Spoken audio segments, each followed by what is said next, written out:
Hello and welcome to The Take. I'm your host, Chesley McNeil. You know, each weekday we look at the stories making headlines, but then we bring in the experts from our community to give their take. Here's a look back at some of the top takes from this week and how those in the know are seeing the stories that impact you. There's a need for a specialized form of education known as STEM, just short for science, technology, engineering, and math. The U.S. Bureau of Labor Statistics shows that over the next 10 years, STEM occupations are projected to grow by roughly 10.5%. Specifically, jobs in software development are projected to increase by 17%. That outpaces the 4% growth rate for all other careers. Here to talk more about it now is Linda Moore, the Executive Director of the Johnson STEM Activity Center right here in Atlanta. Linda, welcome to the show. Thank you. Thank you for having me. Absolutely. Linda, when you hear those statistics, it seems like we're at a critical time or moment when it comes to STEM education in America. How far outpaced are we than the rest of the world regarding our kids learning science and math? That is a good question. We are significantly being outpaced by a number of other countries. But I will talk about just Atlanta in particular for a moment, because that's where we are. We are working very hard at the Johnson STEM Activity Center to actually address that very issue. We do focus on STEM, and roughly we have about 7,000 students per year who come and visit our center who are being exposed to STEM and are getting hands-on real-world experience in STEM. And this has prepared them for opportunities to help meet those demands in the future.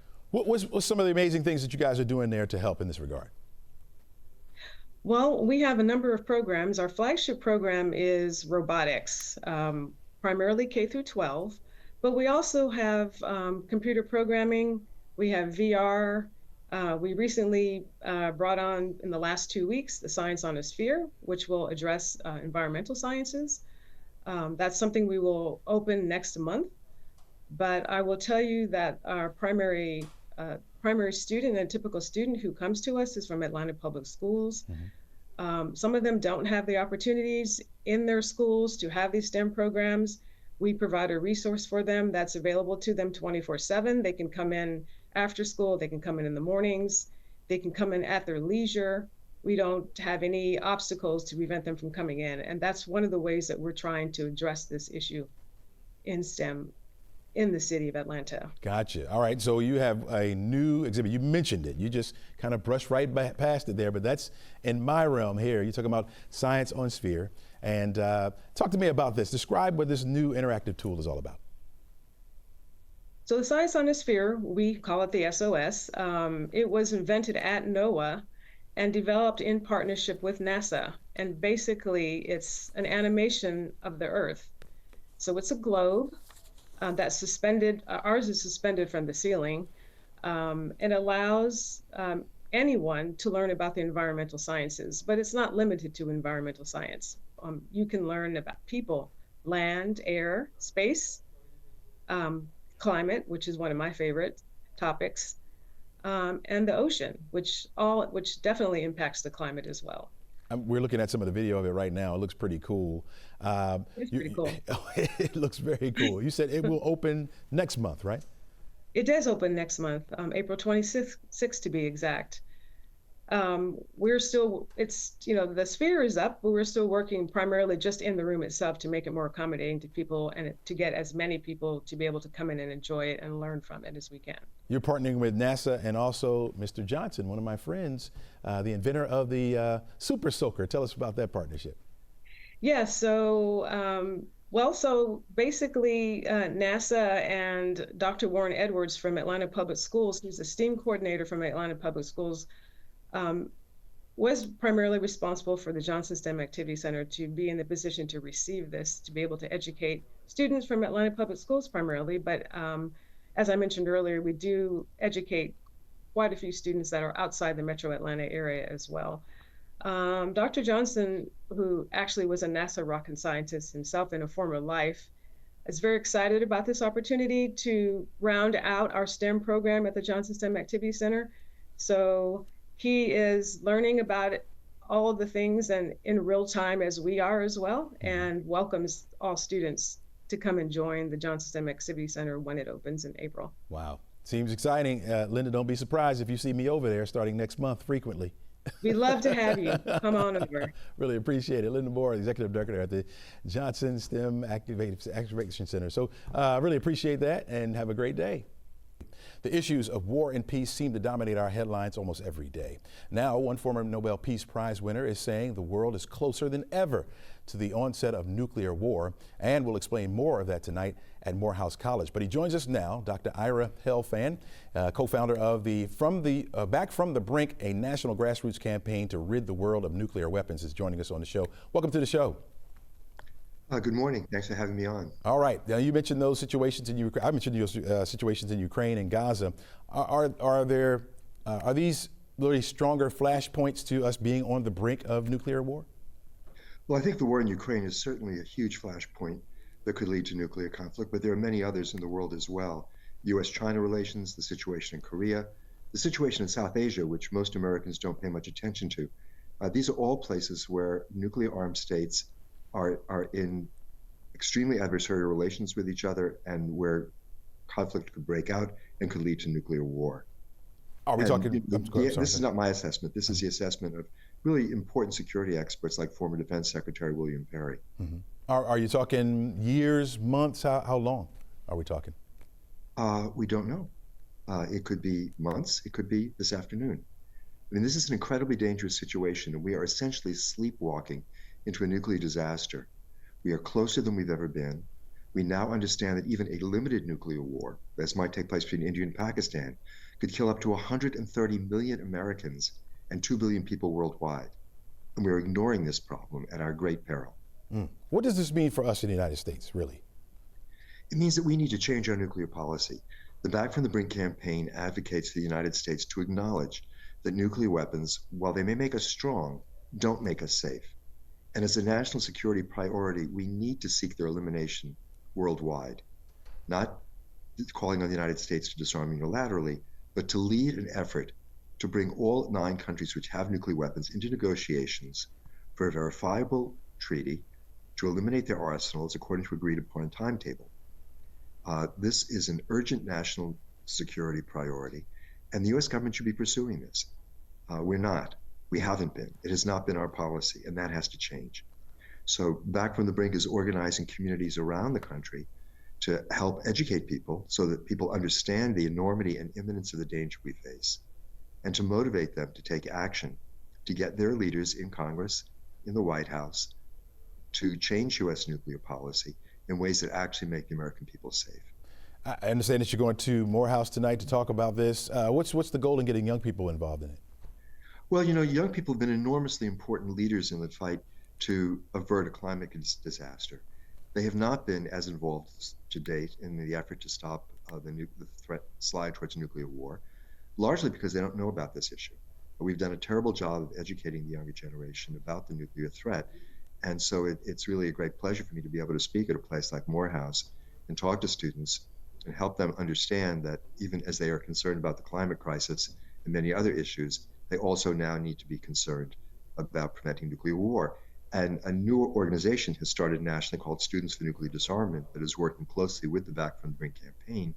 There's a chapter at Morehouse, there's a chapter at Georgia State, and we're hoping to expand those chapters and to develop many other chapters here in Georgia and around the country. Well, Dr. Helfand, you're very knowledgeable at this. What is your talk going to be about? I'm sure you're not going to try to scare them into this, but are you trying to educate? What are you going to talk about the most?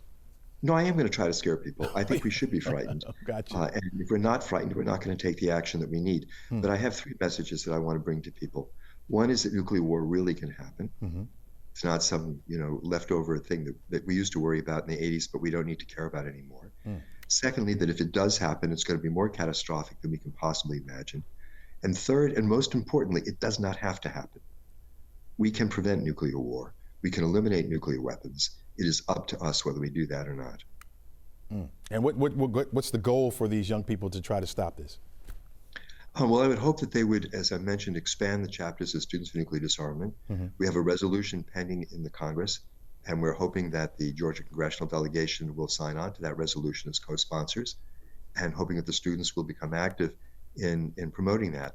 We'd also love to see the city of Atlanta adopt a resolution supporting the Back from the Brink campaign, as 80 other cities around the country have done already.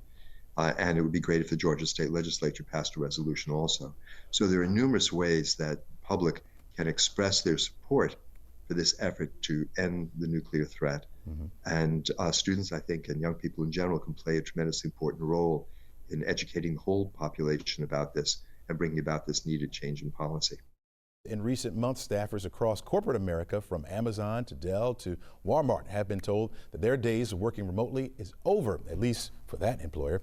Here now to talk a little bit more about it, the battle between in-office and remote working. Davika Bridge, she is the founder and CEO of Bridge the Gap Consulting. Thanks for joining us this morning. Thank you for having me. So good to be back. All right, talk to me about the pros and cons of in-person and office working. The topic that's a hot one right now, but like anything, there are pros and cons. And I would say the pros of being in office and having that physical presence in the workforce is a few things: flexibility and autonomy. So when we're working in the office, we're able to have the flexibility to talk with different leaders, build rapport, have relationships with people that we, typically would be difficult for us to build that rapport through the virtual space. And so when we talk about building relationships with leaders and decision makers, that actually has a direct impact on your career advancement and growth opportunities, right? So when we're working from home, it's challenging to do those things, and it actually limits your opportunities if you're looking to accelerate in your career. Wider talent pools, right? So that's a pro of remote work. You're able to actually look for talent that's outside of just the exact radius of that office.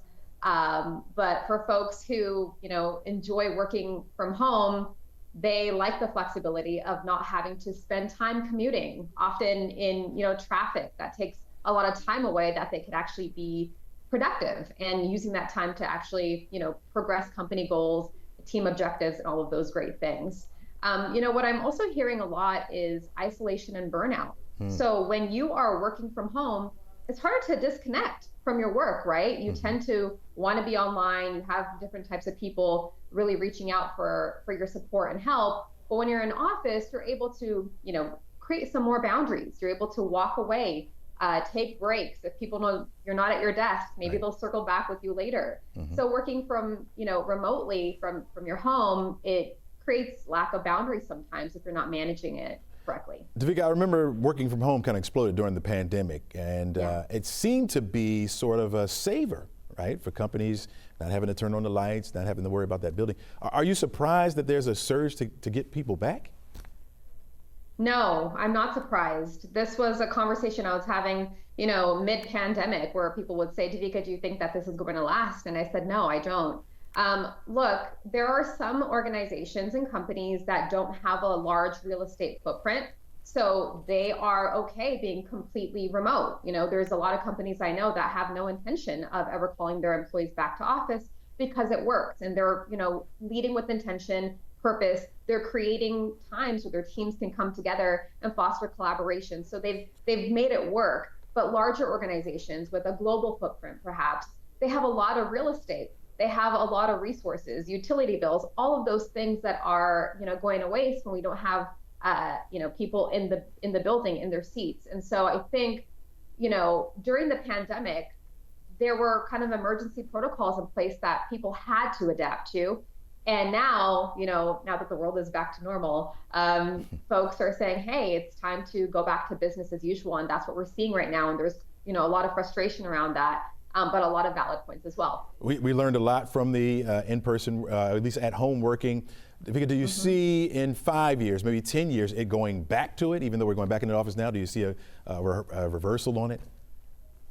I'm not quite sure. I think it really depends on each corporation, their cultures and values, how connected their leadership is with hearing employee feedback, and those corporations that do a more diligent job of wanting to create employee satisfaction. I think there will be more nimbleness and flexibility, but there are corporations that have proven success in how they want to see things done, and they are going to stick to that. And so it's up to the professional to really understand, hey, what do I need for myself, right? Where am I going to thrive?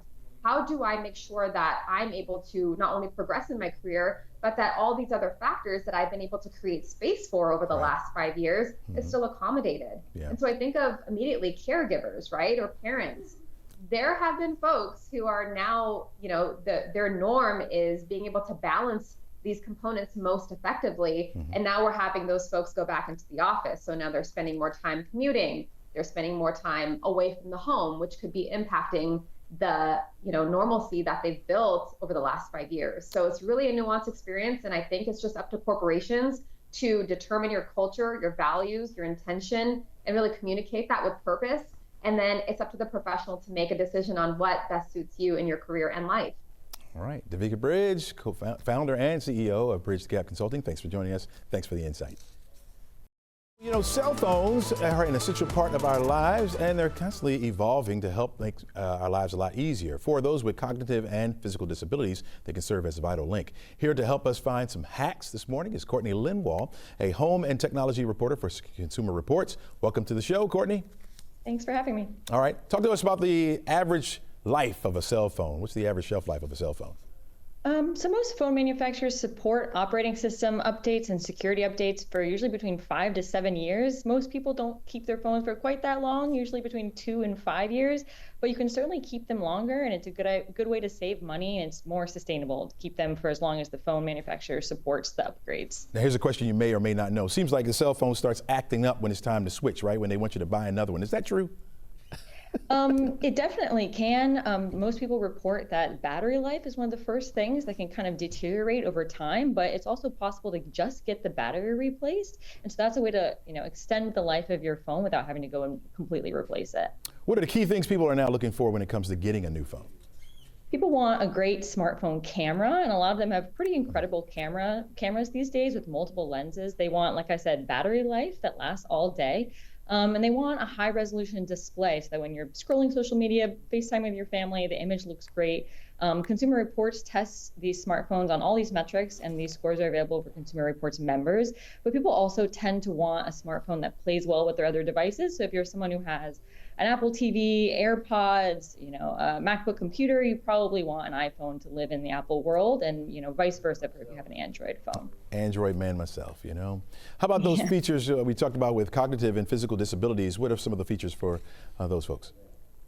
There's quite a few now. These have been developing over the last decade. So Carla Noboa, she's a research specialist at Consumer Reports. She recently wrote a story about all the iPhone accessibility features that have made a really big impact for her life. So, for example, one of those features is she has debilitating motion sickness, and so Apple has come out with a feature called vehicle motion cues. So it basically puts little dots on your phone, and so if you're in a car, the dots kind of align visually, and so with the way your car is moving, so it helps your body kind of sync what you're visually seeing and what your body is feeling, and that can really reduce motion sickness.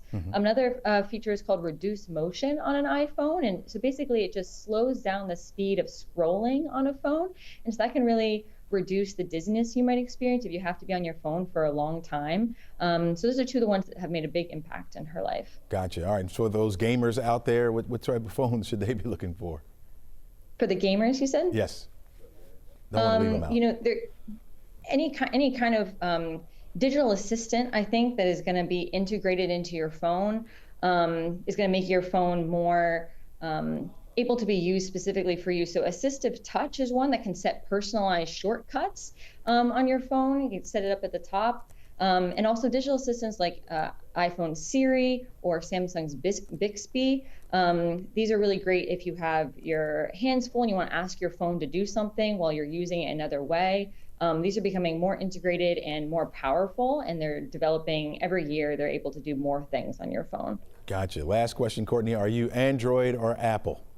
I'm an Apple user, so I really like the iPhone, but I write about all the smartphones at Consumer Reports, and so there are lots of other options. You don't just have to use an iPhone. There are lots of other options that have great cameras, great screens, and so yes, lots of other options across the price range too. All right, sounds good. Courtney Linwall with Consumer Reports. Thanks for joining us, and thanks for that insight this morning. There's plenty of activity helping, or at least happening under the Gold Dome ahead of the end of the legislative session next week. One of the items that will hopefully survive is the renewal of the state's Fostering Success Tax Credit. Here to talk more about that is Allison Ash. She's the president and CEO of Well Root Family Services. Allison, welcome to the show. Thank you. Thank you so much for having me. All right, let's get started with the Fostering Success Tax Credit. What is that exactly? The Fostering Success Tax Credit was passed a few years ago out of the legislature, and it's an opportunity for Georgia's taxpayers to divert a portion of their Georgia income tax liability to help children who are aging out of the foster care system. It's an exciting opportunity to help young people pursue who have experienced the foster care system, pursue their secondary education and help launch them into young adulthood. It's been since 22 since it was signed by Governor Kemp. How successful has the program been for our foster kids? It's been very successful. It's helped agencies across the state who help young people aging out of foster care, also helped young people directly. It helps them with housing, wraparound support services, mental health services, educational scholarships and services, everything they need to be able to launch into young adulthood. And we're excited that the legislature this year is looking at how to expand and make that piece of legislation even better. Talk to me about the foster care program. Is it hurting right now, or is it in good shape? Well, foster care in general over the past 5 years since the pandemic has struggled a little bit to recruit foster parents. I think when people first came out of the pandemic, they were feeling very tired and like they couldn't take on more. So there has been a recruitment challenge with finding foster parents. And we still do need foster parents. We at Wellroot Family Services are constantly looking for those who are willing to foster. But other than some of the recruitment challenges we're seeing, the work is going very well. And this legislation to help young people aging out of foster care is particularly important. And I'm personally excited that the state and our legislation is looking at what happens to young people after foster care. That's pretty good. All right. Are there any other programs to help foster kids here in our state? Obviously, there's lots of programs. There's programs to prevent children from going into foster care. There's programs like Wellroots that recruit, train, and support foster parents. Also at Wellroot, we do help young people who are aging out of foster care. We provide housing, life skills training, mental health supports, vocational and educational supports. And we're able to do that through programs like the Fostering Success Tax Credit. So we hope that people, that your listeners and your viewers will take advantage of that tax credit. They can find more information at wellroot.org. All right. And so now, talk to me a little bit about if the credit doesn't go through, what would be the backlash from that? Well, we believe the credit will go through, right? Right now, in a time where there's lots of political things going on, it's not very political to help children. And the changes that are being proposed are ones that we think that everyone can get behind. We are proposing, or the legislature is proposing that the tax credit, the money available for the tax credit will be expanded, and that $30 million will be available for youth aging out of the system or youth who have experienced the system. That's actually another important change that's happening this year. In the past, it was for young people who were turning 18 who were still in foster care. Now, young people who have experienced foster care but may have been either adopted or reunited with their birth families can take advantage of the program. And now the program used to only include post-secondary education, like the University System of Georgia. Now it also includes vocational training and apprenticeships, which are for some young people the more appropriate path. So we do encourage your viewers to take the time to call your legislators and encourage them to support the changes that are in front of the legislature right now about the tax credit. All right, sounds good. Allison, thank you for all the work that you're doing here in our state, and thank you for joining us on the show and your insight. Thank you so much for having me. No problem. All right, the measure is working its way through committee in the Senate. It passed the House with just 2 no votes. One of them, Republican Charlize Byrd from Woodstock. In a statement to 11Alive, she said, "No doubt HB 136 is a worthy cause. However, every other bill we vote on seems to be another tax carve-out. Instead of playing the carve-out game, let's abolish the state income tax entirely." What is this app Signal, and how could it have led to such a firestorm? Joining us now on the show is Rajiv Garg, who is the Associate Professor of Information Systems at Emory and an expert on social media usage. Rajiv, welcome to the show. Thank you. Thank you for having me. Can you please describe what Signal does and why is it so unique? So Signal is essentially a messaging app where you can create groups. You can say social media, kind of an app where you connect with other people like a typical iMessage, WhatsApp, or any other platform. The cool thing about Signal is it encrypts the data between the sender and the receiver. So anybody in between cannot see what you're sending. So they have to be added, like the journalist that was added was able to see it all, right? I gotcha. Yes. In a general sense, do you see this app as a good thing or good for us to use? So I think for messaging, like compared to what other alternatives are, like unless you're using, say, for example, iMessage, which is encrypted, I think Signal is a good alternative to where more people can have this. It's platform agnostic. So people on Android, people on iPhones, they all can use the same app. Gotcha. One of the interesting thing is you can actually also use this on the desktop as well. So somebody accidentally is synchronizing their app on their phone with a computer, somebody else's computer. Now somebody else can start sending messages, receiving messages for this individual as well. Are there any better apps than this one that could be used? So I personally use WhatsApp, iMessage, and Signal, like all three. The most of of your friends, wherever they are, you end up using that sort of a platform. So I have a bunch of friends on iMessage, which is also encrypted, WhatsApp, that's also encrypted. But in WhatsApp, essentially, Facebook is collecting a lot of additional data on the user behavior as well. Well, a lot of attention now is coming to this app. Do you find it surprising that it was easy for this mistake to happen? No, so I think we all probably have made this mistake at some point where we have accidentally wanted to send a message to somebody, but we sent it to somebody else because the name sounded familiar and we couldn't recall the name at the right moment. So I think the mistake could be honest and very common. But the second thing is like potentially hackers exploit this thing as well. So because it relies on people knowing the names of the individuals without realizing what their actual number is. So what typically the hackers could do is I can, for example, hack somebody's phone and essentially use their account to change my number, so change the SIM on the phone to my actual phone number. And then I tell all my connections that, hey, my number has changed. So now they have a different number stored under the correct entity's name. So as a result, in future, anytime the individual is sending a message thinking it's coming to the right individual, it's actually going to the hacker. So your name is quite unique, Rajiv, right? So if I just pulled that up and it just gave me a name, I just assume that that's the right number. That's what you're saying to us, right? Where I need really to check that number. Yes, that is correct. So, but it should be in the contacts, right? So either you're looking up by the number or you're looking up in your contacts with the name.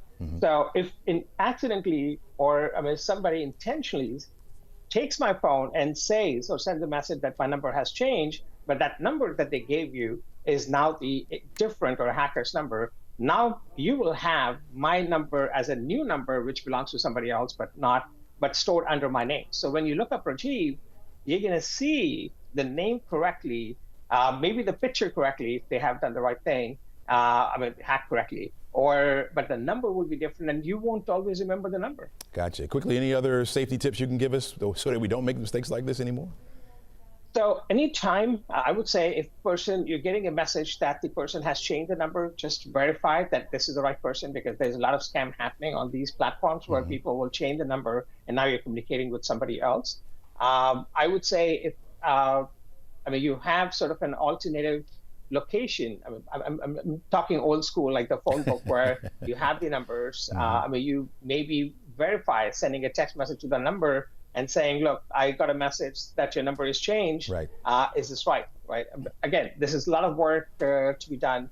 Other thing people can do is every app could be password or PIN protected. So even if you're using it, like somebody syncs your app on a computer, they won't be able to use it without an additional layer of security, like a PIN number or a password. So I think if you're sending sensitive information, you need to adopt these privacy or security practices where you protect or add an additional layer of security on top of these apps. America's changing landscape is having a direct impact on the nation's home buying market. The latest findings from the National Association of Realtors shows the largest block of first-time buyers came from Black homeowners. Here in Georgia, homeownership amongst young people is mixed, with Hispanics representing the largest share at close to 36%. Joining us now is Connor Beecham, the co-owner and senior loan officer of Hometown Mortgage. Welcome to the show. Connor, how you doing? Thanks for having me. Appreciate it. All right. Connor, talk to me about the demographic changing in home buying. How have you seen it? Well, I think that, a lot of mortgage people and realtors, they pull from the markets that they exist in. And so, and from where you're from and your backgrounds and people you went to college with. And so, I grew up in North Atlanta, and so that's predominantly a white area. And so a lot of the people that I'm doing business with are people that are referral-based people. So church and gym and small group and things like that. And so I get a little bit of a mix, but the majority of my customers are certainly white. You heard the statistic I gave you earlier, or may have mentioned earlier. How has that enhanced here in Metro Atlanta? How is what enhanced? The statistic I gave about the changing landscape, being in Atlanta here, we have 36%, I think, Hispanics now, first-time home buyers. Yeah, absolutely. I think that there's certainly an increase in home ownership. I think the government has done a really good job actually of increasing access to conventional and FHA loans and down payment assistance programs as well. And so I think that as long as home buyers can focus on finding the area that fits their budget, and they talk to a loan officer like myself beforehand so they can understand what their budget and what they qualify for. I think that a lot of these loan programs that are out there right now are helping a lot of homeowners actually achieve their dreams of homeownership. Put on your crystal ball, or pull out your crystal ball for me there, and tell me, where do you see the market in the next 5 to 10 years? Well, I think the next 2 years, I think the inflation is going to cool, and I think the interest rates are going to decrease. Right now, they're hovering around mid-6s and high 7s, and so I think that as inflation decreases, you're certainly going to see interest rates come down. But as those rates come down, I think more and more buyers enter the market. And so what we're trying to advise a lot of our customers on is, certainly get pre-qualified now, understand what you can purchase now, because as soon as those rates go down, the prices tend to go up. And so you want to definitely be able to purchase a home at a lower cost basis so that you can refinance it, instead of the other way around, where you're actually you're purchasing a home at a higher cost basis, and it might be a marginally lower interest rate. Correct. Is there a hot spot right now to buy a home? I'd say for first-time home buyers, a lot of the stuff outside the perimeter is certainly a hot spot. A lot of the people that we do loans for are buying places in Smyrna. We're seeing a lot of Marietta and Roswell, Sandy Springs. Tucker's kind of become a little bit of a hot market. So I think a lot of the places outside the perimeter are certainly focused on first-time home buyers, and that's what the majority of my business comes from. Gotcha. You snuck a tip in there earlier. Are there any other tips for folks that's trying to or thinking about at least buying a home now? Yeah, I'd definitely say, your first call is to a mortgage person. A lot of people think your first call is to a real estate agent, but the real estate agent's actually just going to direct you to a mortgage person. So really what you first need to do is understand what you qualify for. And at our company, Hometown Mortgage, if you don't qualify, we actually come up with a plan for you so you can understand, how can I qualify for a home? If you've got credit problems, if you've got debt to income, any kind of problems like that, we help you work through that so you can ultimately achieve your dream of homeownership. President Donald Trump announced new 25% tariffs yesterday on all cars not made here in the United States. Those tariffs are expected to kick in on April 2nd, and the president says they will be permanent. He's hoping the move will send a message to automakers. In our case, all we're doing is saying you can't come in unless you build here. All right, joining me now to talk about how this could impact U.S. manufacturing and car prices for you and me is Emory Business School professor Ray Hill. Professor Hill, welcome to the show. Thank you.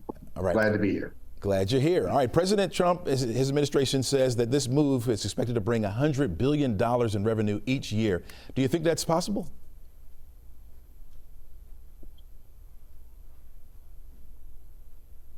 Professor, I'm sorry, you're breaking up. Okay.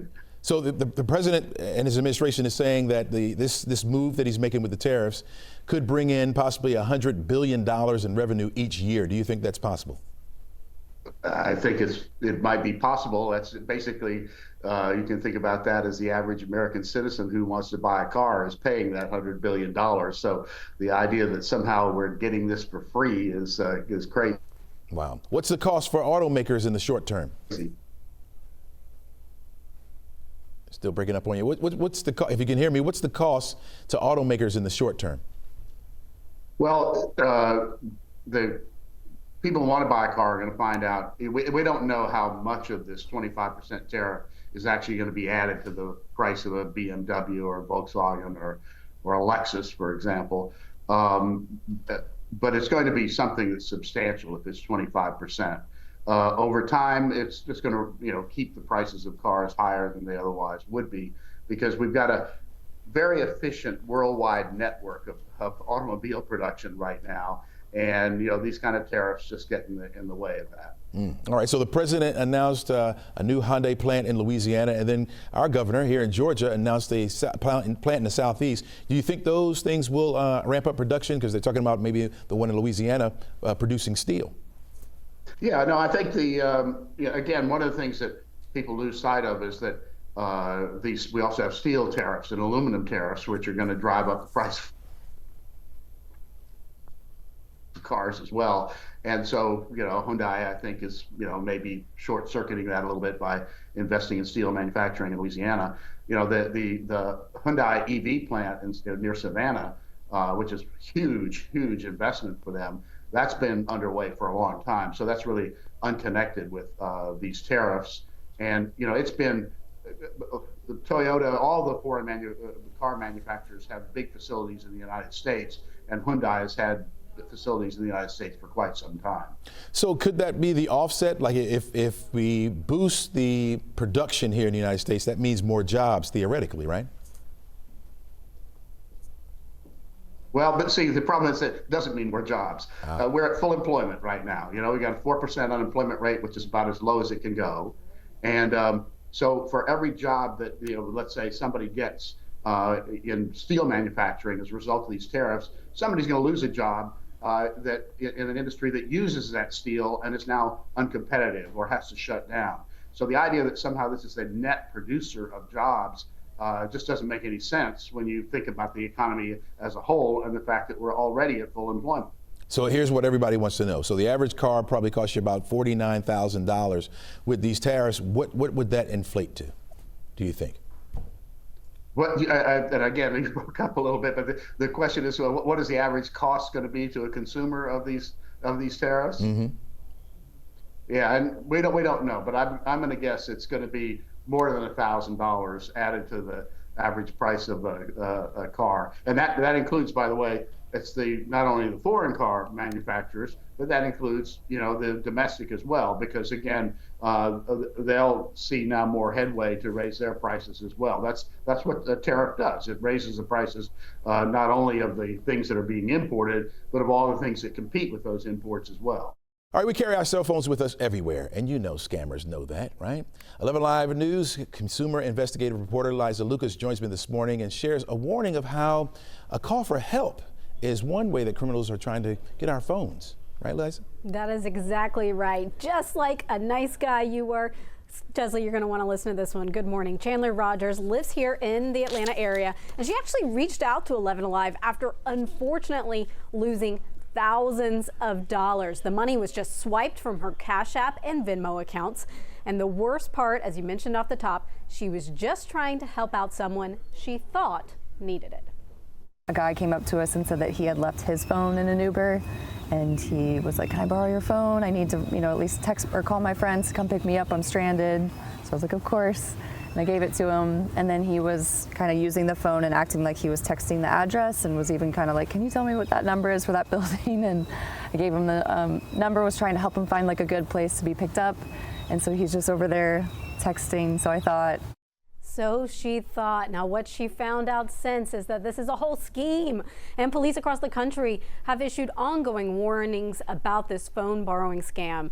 It continues to pop up over and over. Basically, thieves fake emergency situations, ask to borrow your phone, and when you hand over your unlocked phone, you are essentially vulnerable, Chesley. So Liza, what are they actually looking for? What are they trying to get off the phone? Well, let's just think about it. I mean, we have so much stuff on our phones these days. Our emails have a ton of personal information that can be used for identity theft. We've got banking apps, and then a lot of people use peer-to-peer payment apps that make sending money to someone incredibly easy. In this case, Chandler's case, the scammer very quickly accessed her Venmo and her Cash App and stole around $7,000 in just a few minutes. Then he also deleted those apps. Here's Chandler again. I think maybe so I wouldn't get any notifications right away, I assume, and I didn't realize it until the next day I went to go try to pay a bill and realized that everything was gone. Well, you can really feel her pain. She's trying to be nice, and then she gets scammed out of money. What happens when you fall victim of these schemes? What's next? Well, the big question is, can you get your money back from apps like this? And basically, we learned reaching out to various companies and going through Chandler's situation, it really is a case-by-case basis. A lot of it comes down to different policies at different companies and how they investigate fraud. And our report really dives into how you can protect your accounts, because you're essentially on the front lines here, right, Chesley? That's right. So basically, you don't want to assume that you already have the extra security and authentication measures already turned on your phone. That's what I found out when I checked my Venmo account. So we also have some little reminders for you from the Better Business Bureau. Take a listen. If you do decide to get on Cash App or PayPal, Venmo, Zelle, make sure you go into your settings and you turn on, that second layer of protection. So maybe like a PIN code or Face ID recognition. All right, so Liza, what you're telling me here is even when I'm out with my wife and the children, if I give somebody the phone to take a picture, I'm vulnerable. It always is a good idea just to be on guard. Never take your eyes off your phone if you're going to even ask for that picture there. And then certainly if someone asks for some help and can they borrow your phone to make a call or text, offer to do it for them. That's just an easy way to still be nice, but still keep your information within reach. Homelessness is a big topic here in Atlanta, and there's a journalist who is working at least, to bring a new and troubling trend into light. That is the rise of working homeless in the cities across the country. Joining me now is Brian Goldstone, who is the author of the new book called There's No Place for Us Working and Homeless in America. Brian, welcome to the show. Hey, Chesley, thank you so much for having me. All right, your book, you spoke about up to 5 families living in Atlanta that are struggling with homelessness. Why did you choose Atlanta? Part of the reason I chose Atlanta is because of how unique Atlanta is in the history of housing in America. Atlanta has sort of been a laboratory for housing policy, going back to the 30s when Atlanta was the first city to build public housing, and then going up to the 90s and 2000s when Atlanta was the first city to demolish all its public housing. But even though Atlanta's special, I also focus on Atlanta because of how representative it is, how not special it is. Like many cities across the country, Atlanta has been revitalizing and has had this kind of renaissance. But as I try to show in the book, this renaissance has really come at the expense of its poor and working class residents who are increasingly being pushed out not just of their neighborhoods, but out of housing, safe and stable housing altogether. When you think about homelessness, you think about folks maybe living in a tent or under a bridge somewhere, but you are talking to people or a group of people who are under the radar. What does homelessness look like for them? For them, homelessness looks like cycling between your car, being terrified, sleeping in your car at night with your kids, that the police are going to see you in the parking lot at Walmart and are going to call defects and have your children taken away. Homelessness looks like going from that car and using your paycheck to get into a squalid extended stay hotel room where tens of thousands of families in our city and across our state and really across the country are now living as kind of shelter of last resort. These are like extremely profitable homeless shelters where people who have been pushed out of the formal rental market are now sort of languishing. That's what homelessness looks like. And these families and individuals are not only invisible from our sight, but they have been written out of our statistics, and they've basically been ignored by policymakers. Wow. You talked to some families here. Tell us what about the stories that you heard stood out? Well, I'll tell you about Celeste, for example. Celeste, her story begins in a really dramatic way in the book where an abusive ex burns down her rental home and is arrested for arson. But the reason Celeste and her children become homeless isn't because of that fire. The reason they become homeless is because in a state like Georgia, there are so few tenant protections. And in her case, this private equity firm that owned her rental property was able to file an eviction on her on a property that was no longer habitable, which she didn't even find out about until months later when it showed up on her credit report. So these basic tenant protections, or I should say a lack thereof, is what pushed this particular family into homelessness. And they end up living in this extended stay hotel on Candler Road in DeKalb County. And they're basically trapped there because once you have that eviction on your record, this Scarlet E, it's basically impossible to get back into, into an actual apartment. In your findings, did you discover why someone would have a full-time job would not be able to maintain a roof over their heads? I mean, in some ways, it just boils down to this growing chasm between the wages that our workers are earning and what it costs to have a place to live. That's the biggest reason. But also in the mix, as I just alluded to, is just a basic lack of tenant rights and protection, so that even people who are housed, it's very difficult for them to remain housed because the cards are just stacked against them. And the power in a state like Georgia is so overwhelmingly on the side of landlords and property owners. And it's just very hard for working people to keep a roof over their head. Yeah. Does your book get into any possible solutions for the problem? Yeah, I mean, there are two broad categories I think we need to be addressing when we talk about ending this crisis of homelessness and housing insecurity. The first category is keeping people in the homes they already have. And like I said, that includes strengthening tenant protections, giving a right to counsel in eviction cases so that people have a lawyer on their side. All sorts of things, making sure that apartments are habitable and that landlords have to keep them up to a certain standard. So that's on the side of keeping people in the housing they already have, but we also have to get people into housing, and that requires a large-scale investment in affordable, safe housing for our neighbors.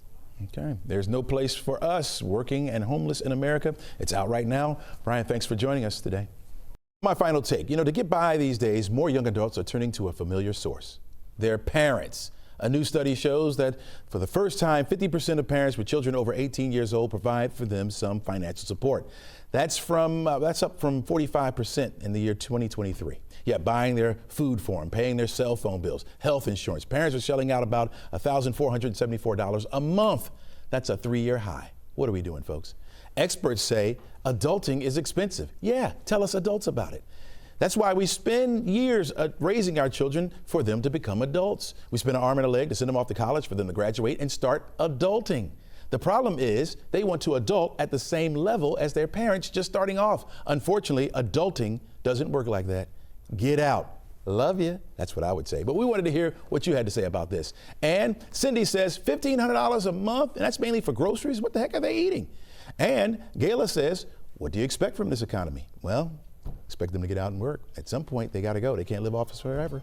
Have a great day, folks, and remember to give someone just a little bit of encouragement today.